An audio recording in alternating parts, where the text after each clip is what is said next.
What's going on, Mets Nation? As always, I am Ray with my co-host Dan Bartelton in the New York Post. All we ask you to do is like and subscribe to this channel. We're here with another live stream after, unless you've been living under a rock, Dan, the Mets have let go six coaches, but the biggest one of all, Carlos Mendoza gets to stay again.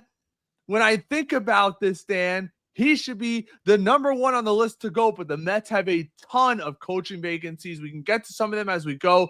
John Gibbons, we heard he stepped down. He informed the team he wasn't coming back, but we all know what that is. Hey, John, you either resign or we're going to terminate you. And maybe you just want to resign and go off into the sunset. But the biggest shocker that have sent waves through MLB, you see Fox commenting on it, John Heyman, Joel Sherman, all the bigwigs, Mike Puma, talking about Jeremy Hefner being let go, something that I've been calling for, Dan, excuse me, on this podcast for so long. A lot of Mets fans fought me on it, Dan, but they pulled the plug. What happened this year is simply unacceptable, and David Stearns is telling Mets fans, Dan, mediocrity will not be accepted, plain and simple. I'm excited about the moves. I know a lot of people are a little worried, but this is what David Stearns was brought in here to do. Rule with an iron fist, be cutthroat, and if you don't win, your job's in jeopardy. Now, there's a couple things we can get to. The folks over at SNY were talking about it a little bit. The worrisome about Mendoza watching his back come April, May. We got to see who the Mets bring in, but the rumors are out there, and we'll get to them shortly. But before we do that, Dan, I want to get to your thoughts. What a day for the Mets, Ray. I'm happy we had this live tonight. I'm happy that we were able to get to talk about this. We have Mets news to talk about. That's pretty cool. I didn't think we'd have news this early, if we're being honest. I thought the Mets would wait a little bit longer before they completely axed their whole pitching, hitting, bench coach, at third base, Mike Sarbo, everybody on their staff, 6 coaches in total, as you mentioned. It's crazy to think, and we'll get into, potential replacements and guys who could fit into this team moving forward. But it's just, I'm happy, right? And I think a lot of us are happy tonight because the Mets are listening. The Mets are listening to the fans, and I don't think it's directly because of the fans' outrage, right? But they know that changes need to be made. Fans know that changes need to be made. Yeah. So this is a good day. This is a very good day in Mets history, and Hefner is the shocking one. We'll get into him. I mean, 6 seasons with the New York Mets. I want to save Hefner and talking about what he's done for this team, later in this live. But it was a shock to many of us, I think, but in a shock in a good way that the Mets actually pulled the trigger and got it done. So good stuff. Excited to have this conversation, and thank you, El, for being here on a Friday night. Yeah, this is great, man. Look, no baseball tonight. Mets are making waves, something we could actually look forward to. And I know some people are going to say, well, none of these guys were Hefner's hires. Here's the thing. Stearns is hire.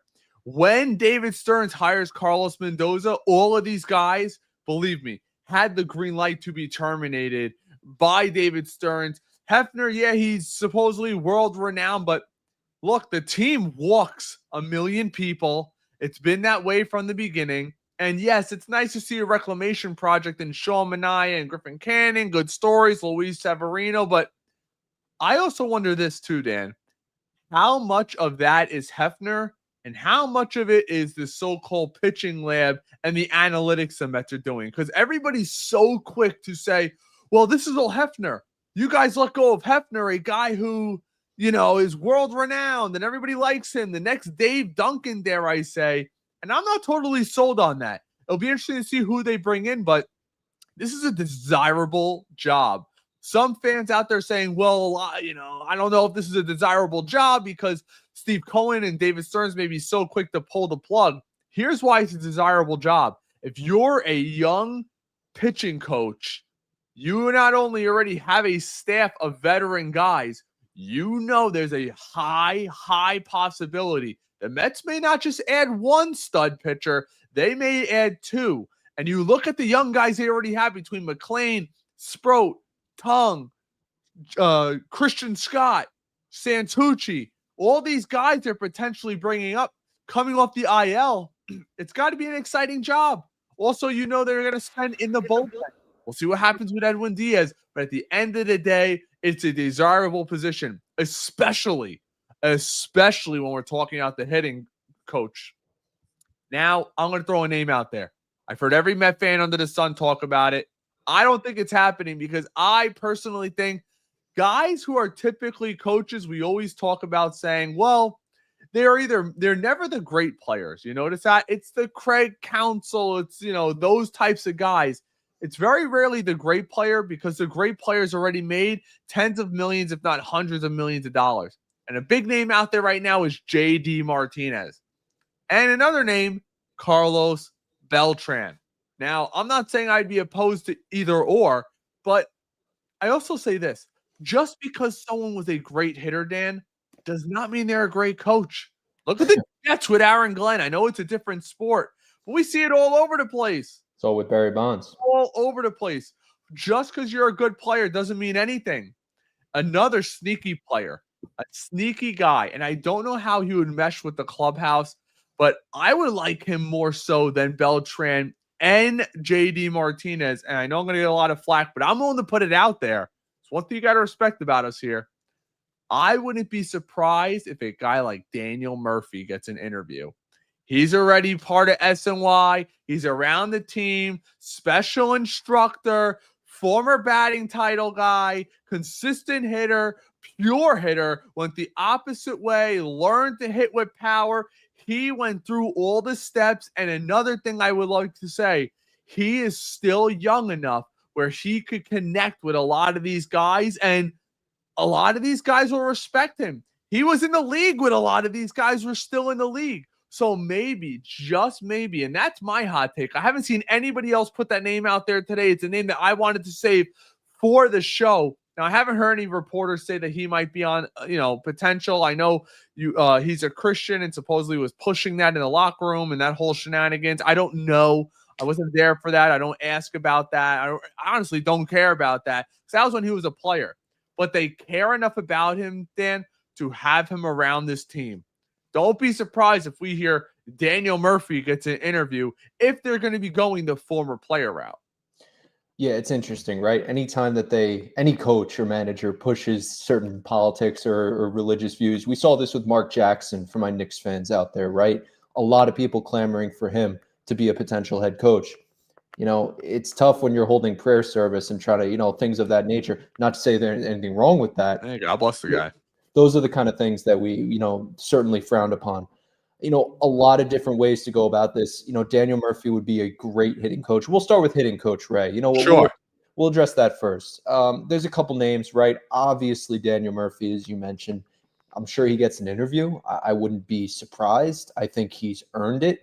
But I think more so the Mets, maybe SNY, more so likes him in that booth role. And I think, honestly, he does fit in that booth role. We heard that Keith Hernandez wants to keep going. That was the news today as well. Mike Puma did great work.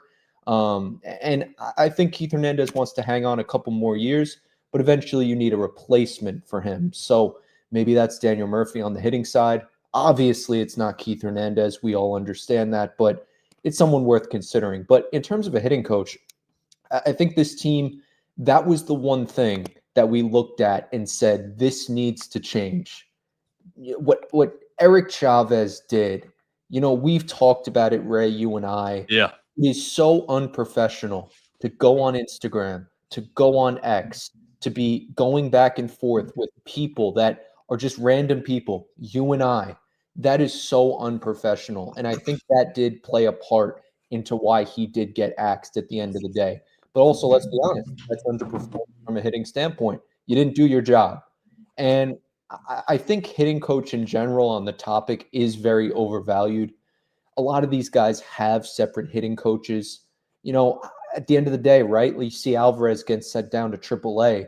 He fixes his swing in 2 days and he looks like a different player. Why was that not done at the big league level? So that is something that raises a lot of questions, but the hitting coach topic is very, very interesting. And I think right away we talk about players. Edgar Martinez hasn't had a job for a year. He's a very good hitter. He knows hitting. I think it's someone worth considering. Manny Ramirez talking in that same hitting coach vein in terms of former players. Manny Ramirez was on Foul Territory podcast very recently, clamoring for the idea that he can be a good hitting coach. Those are two names right away. Former players, you mentioned the other one, JD Martinez. I think that could be another really good option for this Mets team. I just don't think that would happen between you and I, Ray, but it's worth considering. It's worth an interview. And for the next couple of weeks, that's what we're going to be dealing with. Remember with the Jets, they were looking and hiring. They had the whole .33 and bringing all the to hire a new coach and stuff. This is a full drawn out process. It's not hiring a GM, obviously, but you're hiring a new coach for this team. So hitting coach is very interesting. A couple names I want to throw at you guys. Kevin Long, Phillies hitting coach as of today. Now, his contract is up at the end of this season. It's something worth considering. Kevin Long has been with the Mets in the past, and he's a very good hitting coach. It was something that I definitely just wanted to throw his name into the ring. James Rowson as well. He's currently with the New York Yankees. His contract is up at the end of the 2025 season. So Yankees, give him a quick tip of the cap, Ray. We don't do this much on Metcast, but Cam Schlittler, holy Schlitt. He is unbelievable. And last night was a great game for him. But James Rowson, definitely another name to consider. And then one other one, I think Brady North. I tweeted, and everyone go, check it out on Twitter if you want. I put a whole list of names out there. But Brady North, for me, he just, as of today, the Rays are not bringing him back for the 2026 season. And when you talk about where the Mets are, and we'll get to it on the pitching side in terms of analytics and where the Mets are well ahead of the curve of other teams, Brady North is a really good name to definitely consider. He's very good with the analytics. He's very good with contact rates, barrel percentage. Those are all things that play well for the New York Mets, something that they were not really good at last year. So those are three names for me that I would definitely consider at this moment in time for the Mets hitting coach. I'm really interested to see how this plays out because I think Mendoza being such an inexperienced manager now that he's managed 2 seasons, but one thing we spoke about the entire season, all the way from the beginning of April, Dan, was what? Something was up in this clubhouse, a lack of leadership, no Jose Iglesias. I'm wondering 2 things. If the Mets brought in a Manny Ramirez, JD Martinez, I think that could help a clubhouse. They have that veteran leadership. The guys are well respected. But I also wonder if Carlos Mendoza would feel undermined in his own clubhouse. That's something you gotta think about. Right. Like, I would be all for a JD Martinez. I would prefer a guy with experience, but I would understand it saying, you know what? You need somebody, dare I say, a Manny Ramirez type, a Carlos Beltran, where you can go in that clubhouse and you could turn to a Jeff McNeil, you could turn to a Juan Soto and say, hey, you're doing XYZ, and then not look at you like you're crazy, like, hey, I'm better than you. Rumors that we heard about with Jeff McNeil years ago, not getting along with some of the staff, and kind of looking at guys sideways. Hey, I'm a hitting champion. Who are you to tell me how to fix my swing or what to do? You bring in somebody, a former player that, Manny Ramirez, a Hall of Famer, Beltran, a Hall of Famer, JD Martinez, a damn good player throughout his career, a guy guys would instantly respect rather than a coach who has potentially never played the game at the major league level, which we've seen a lot throughout MLB. And yeah, we're probably making a little too much of it because the saying is always the same. The hitting coach gets blamed for any time we're not hitting. And then when we are hitting, it's all because of the players. Because that's just how fans think, including myself. I'm the same way. But you're right. Eric Chavez handled himself terribly this season interacting with fans. I'm sorry. The regular Joe Schmo who doesn't follow the team on a daily basis like you and I shouldn't know who the hitting coach is. They just shouldn't. And he put himself out there. It's like Shedeur Sanders, the third string quarterback, putting himself in the media. What are you doing? Like John Gruden said, you're supposed to hold the clipboard, keep your mouth shut, and do your job. That's what they're supposed to do. You can't name me the third string quarterback probably on your favorite team, let alone the hitting coach for the New York Mets, which everybody seemed to know. James so maybe that was a consequence right there. but I'm excited about it. Let's get to the pitching aspect of things. Where do you sit right now, potential opportunities, before we get to an article by Pat Ragazzo, a friend of the show, who kind of talked about a lot of the in-house options, which I could see the New York Mets going to. I want to start too by just saying I was shocked that the Mets fired Jeremy Hefner today. I was. I thought he would be one of the guys that would survive. I thought Eric Chavez was good as gone. Jeremy Barnes, good as gone, for good reason. Hefner, it's an interesting case because you look at last season, 3.96 ERA from the Mets staff as a whole. But Ray, we've talked about this. The walk numbers have still been very high over the past 2 seasons under Jeremy Hefner. This is a guy who was supposed to be there as the pitching coach to Carlos Beltran, funny enough, when Brody Van Wagenen hired him in 2019. So he's been with the Mets for 6 seasons. It's been a long time coming. I think a lot of us have said, oh, this pitching lab, what is the pitching lab? I think pitching lab kind of got exposed for what it is. It's just a normal place where major league arms can go and get tested, have their spin rates. Guess what? In 2025, most teams are where the Mets are in terms of those analytics. The Mets are far ahead in terms of what they've done with those analytics and how they've transformed pitchers, added certain pitches to certain repertoires. Jeremy Hefner was always good at that. So I just wanted to say, very shocked that Jeremy Hefner got released today, but it is what it is. I think he's going to be picked up by another team. And you talk about replacements, right? Pitching coach is a very interesting thing because unlike a hitting coach, you do need a good pitching coach at the end of the day. You're dealing with arms, you're dealing with personalities. Not to say you aren't on the hitting side, but not every pitcher has their own pitching coach. They might go to pitching trainers. They might go to pitching, whatever you want to say. Excuse me. But at the end of the day, a good pitching coach is what matters. So for me, I look at a couple of names, Ray, and a couple of names because anytime you have a coaching search, you're always going to go internally first. That is usually the best method of, going about this.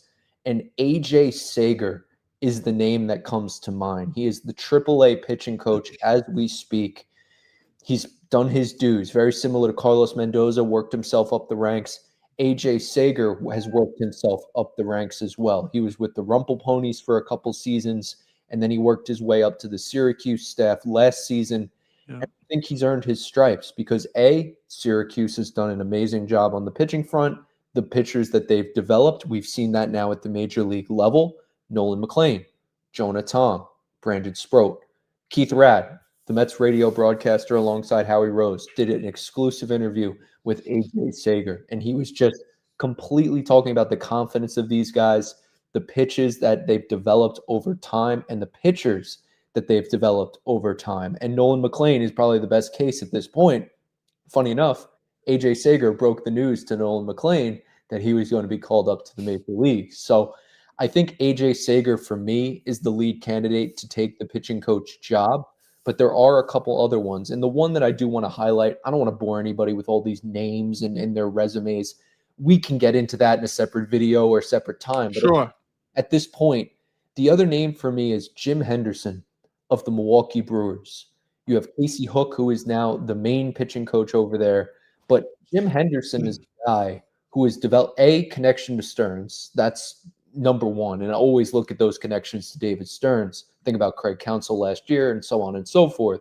Jim Henderson is a really good pitching coach because of his ability to recognize talent and to develop talent. And I think that's very important for the Mets. For the Brewers, it was very important last year or this year. Think about what Quinn Priester has done in a Brewers uniform. This guy with the Red Sox and the Pirates was pitching himself out of Major League Baseball. He comes to the Brewers. They trade him for a compensatory pick and I believe another pitcher, Rodriguez, and I forget the first name, excuse me. But Jim Henderson's a guy who developed Priester in a way where he had a 3 ERA for 2025. He was unbelievable this year for them. So Jim Henderson is one of the top candidates for me.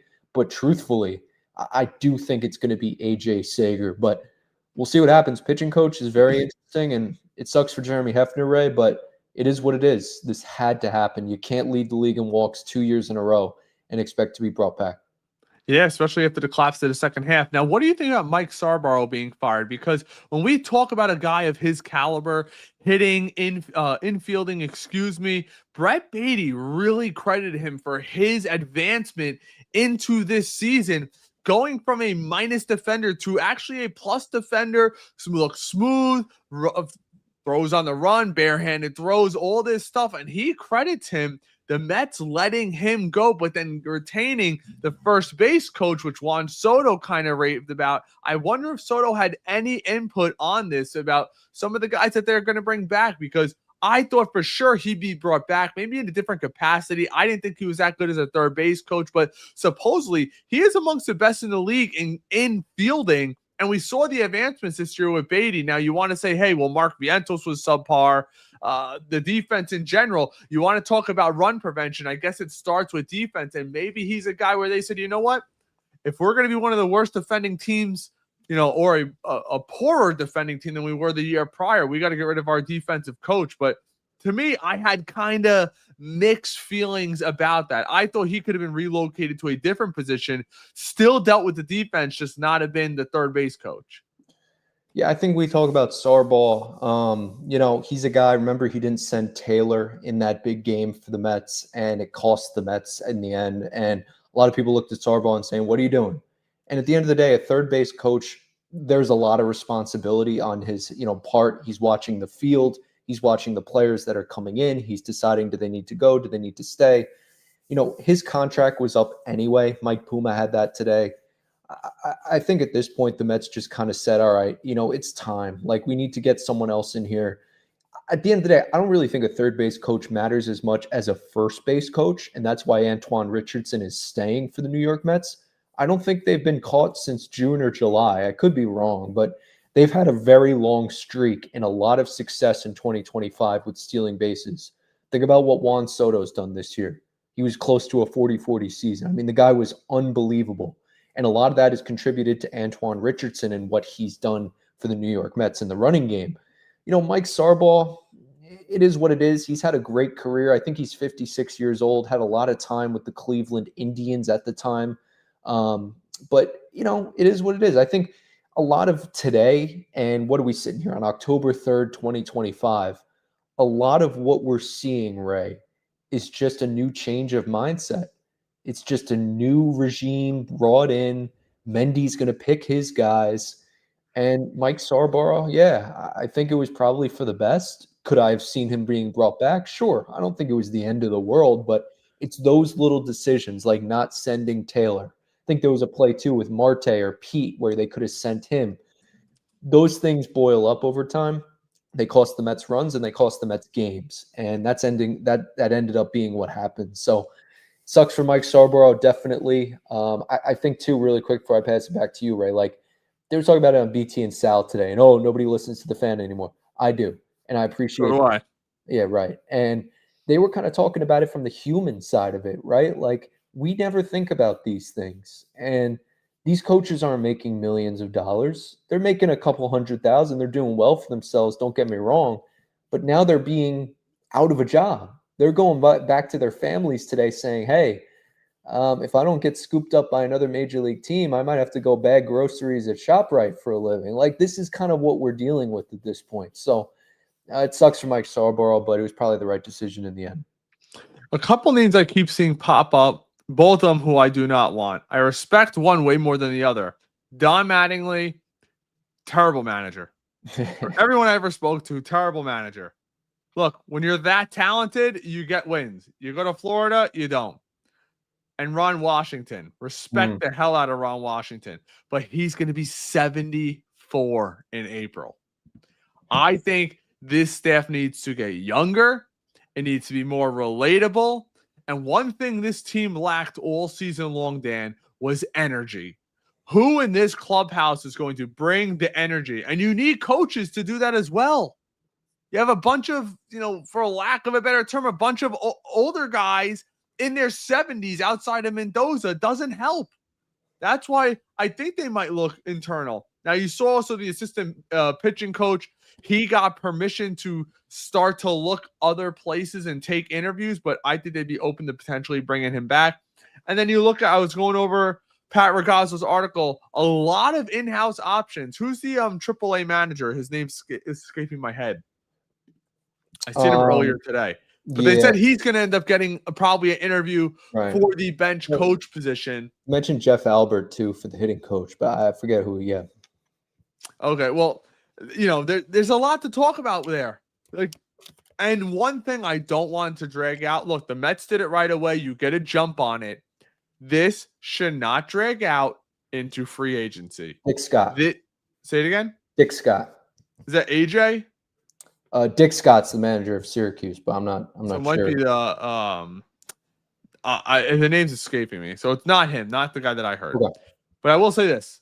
The Mets need to have their staff, Dan, completed before free agency begins. I don't want distractions. David Stearns has the biggest offseason probably in Mets history ahead of us now, thinking about it, because the whole bullpen needs to be rebuilt. You need to get legitimate pitchers in here. You have holes to fill. Also, one thing we haven't touched on, I believe Sarborough dealt with catching, and also his assistant is also gone. So the Mets need to address that as well, which I'm a little surprised about. I thought the catching was actually pretty good this year. Torrens and Alvarez definitely held their own. And Dan, that's something I would love to get your opinion on, something we touched about with Harper.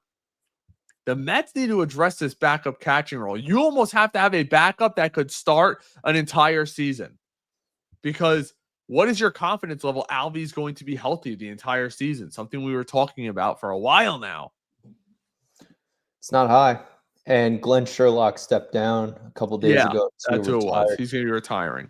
Right. So, I mean, it's unfortunate. I think the Mets have done very well with the catching position this year. Luis Torrens has been unbelievable.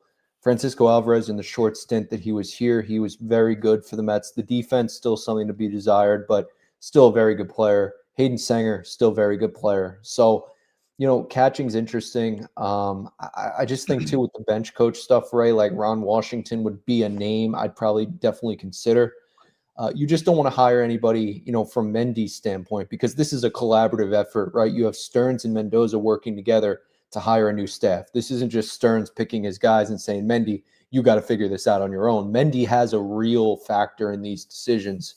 So I do think Mendy's not going to hire anybody who can, take his job in June. I don't think that's anything, at the end of the day, if the Mets start, 10-40 or, 20-30, I mean, there's going to be decisions that probably he gets axed. Do you think about Willie Randolph? It's tough, but between 07, 08, had a tough beginning of the year and gets let go. And I know Willie Randolph, definitely a name Evan Roberts has proposed and stuff of that nature, but it's interesting, right? Like, I think Ron Washington would definitely be a name at this point. JP Arancibia seems to be the lead candidate for the Mets bench coach role at this point. He's done that in AAA.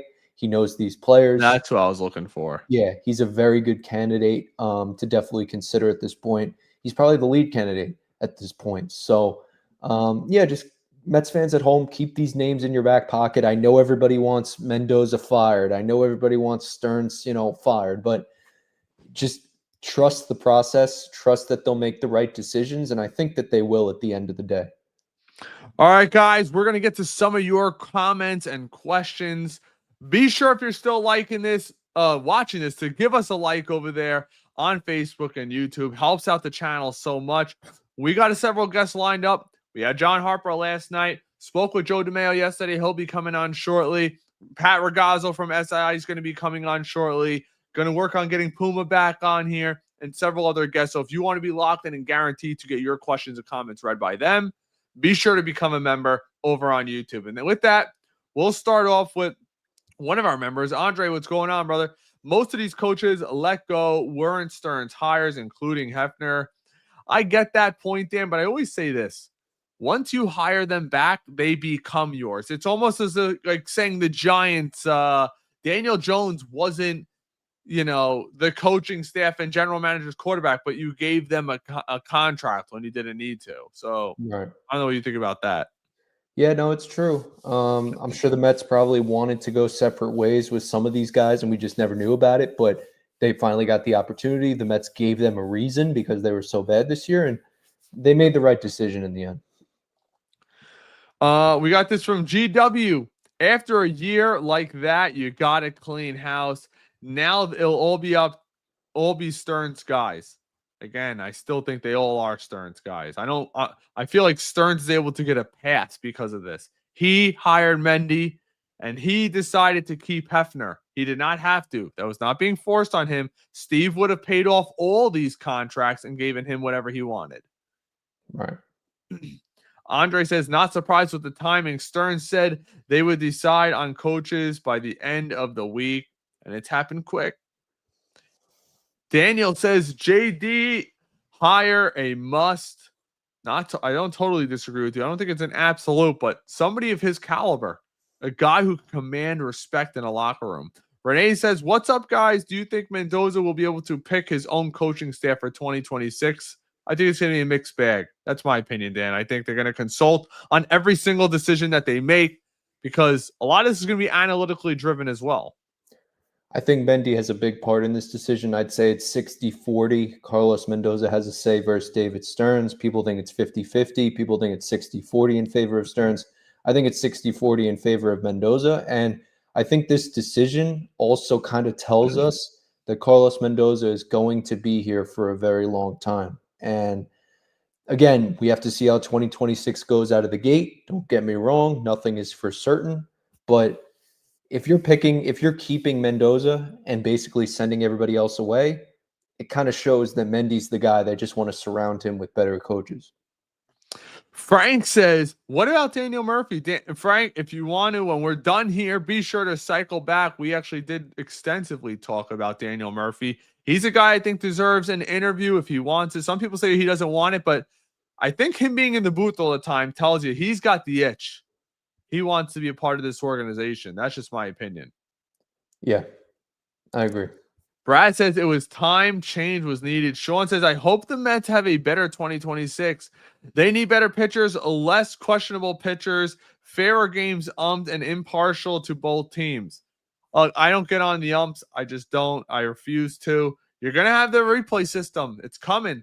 2 challenges. If you get it right, you keep it. So you can't blame the umps for everything. And, I don't know. I feel like Mendoza now has that stigma where fans are going to get on him for every little thing, which is kind of not fair, but that's kind of where we're at, Dan. See the way that Padre game ended last night with the Cubs? Oh my gosh. You want to talk about that? If there was ABS, that definitely doesn't happen. Strike 3 called way below the knees. And you could even make the case it was outside as well, but definitely below the knees, and ended up costing the Padres basically in the end. They couldn't have a rally. There was back-to-back hit by pitchers, hit by batters after that. Could have had bases loaded, nobody out. That changes the whole outcome of that game. Congratulations to the Cubs. They're moving on. But, yeah, if you had ABS like we're going to have in 2026, that call does not happen. No way, no how. And, if you're the home plate umpire, you have 50,000 Cubs kind of Cubs fans breathing down your neck. Yeah, you're probably going to have some pressure to give the call to the home team. But, it's just wild to think that we're still living in a time where we're missing calls the way that we are. But I know. Shout out ABS, man. Yeah, and you know what? Payback. So for cheating against us a couple years ago. We all know it, the greasy ear gate. Frank says Beltran for bench coach. Would not be surprised. He's a part of this organization. I actually think there's a chance Beltran gets named as like the general manager before he becomes a bench coach. I think he really loves his front office role.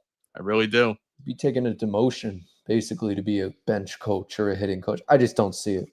Yep. We'll get to a couple more here. Tay says JD Martinez had a big impact. Hitters Mets need the proper mix and they lack energy, something we spoke about, and teammates really helping each other to win. They had no fundamentals, negative defenders at most spots. I could not agree more. It's an issue all year long. Look, you saw Boston. Boston couldn't field yesterday. Costed them that. And I think I texted you that, Dan. I said, hey, or my friend Caleb, who's a Boston fan who I do the Brooklyn Nets stuff with. I said, look, that would have been us. Nimmo missed playing a ball in left field. Mullins overrunning it, bouncing off the wall for an inside the park home run. Mark Vientos, a sharp ground ball through the wickets. I mean, there's so many negative things. And when we talk about run prevention, and David Stearns talks about run prevention, I think that's why I could absolutely see a scenario where Mark Vientos has played his last game in New York Mets jersey. I agree. Completely agree. Him, McNeil, those are two players right away. I don't think we'll be back in 2026. Starling Marte, I know some people want to bring him back on a one-year deal, maybe. But at the end of the day, yeah, those are the two players that I look at. And really quick, I've seen so much stuff about Brandon Nimmo and people saying, let's try to trade Brandon Nimmo. Please stop. I don't understand why this fascination of trying to trade Brandon Nimmo. I don't know where it came from. He had a down year, don't get me wrong, but you are absolutely crazy if you think A, team is going to take on that contract, and B, the Mets are going to trade one of their franchise cornerstone players. Yeah, and I also think that contract would prohibit them as well. And That question got asked yesterday, and Harper said you can only see it if the Mets ate a majority of that contract, which I don't see happening. Right. Adam says, what's the deal with Parada? I assume you're talking about Kevin Parada. Had a solid second half. I think he's still in development. Catchers typically develop a little bit later. Look good behind the plate. I'd leave him in AAA and say he's an insurance policy if one of our guys go down. That's how I would look at that. Yeah, you could take Hayden Sanger's role next year. We'll see what happens. But yeah, nothing crazy about Kevin Parada right now. But he did get the promotion to AAA, was hitting well in August, had a 300 average for the month. It's something worth considering. He's first-round draft pick. I mean, this guy has to find his way to the big leagues eventually. Otherwise, he's just another person on the long list of baseball busts. That's right. And we'll finish it off with Kev. Kev, what's going on? How does Stearns immediately announce Mendy's job was saved without doing due diligence on other options? Clueless. I don't know about that. I think that you also got to remember, he is. Some people want to say, whoa, the coaches weren't Stearns guys. Carlos Mendoza was 100% a Stearns hire. So maybe he gets a little bit longer of a leash, and maybe he says, you know what? Mendy was influenced by a bunch of guys. I'm hoping they get it right. You got to trust Stearns. We have no other options, Dan. Have to trust Stearns, Ray. This guy, he has a long track record. He knows what he's doing. It's just we don't really see that right now. And yeah, Mendy, I get the comment. I get the frustration. Just trust the process. And I say this joke, this isn't Philadelphia, right? Like you can trust this process. The Mets know what they're doing. And I do think in the end, they're going to be rewarded. And Carlos Mendoza is one heck of a manager. I know he had tough decisions this year to make, but think about the ingredients he was given. I mean, a lot of them spoiled very quickly. So just give it time. You got to believe. And this is a big day in Mets baseball. So we'll see what happens moving forward. We'll keep you in tune with any updates, and hopefully the Mets make the right decisions in some of these hires. Absolutely. All right, guys, like, subscribe, make sure those notifications are turned on so you know when we go live. We bring you all the latest. In regard to the New York Mets and breaking news, consider becoming a member to be locked in to get your comments and questions read. Plus, we're working on the Discord. That's all we got for you tonight. Let's go, Mets, baby. God bless everybody.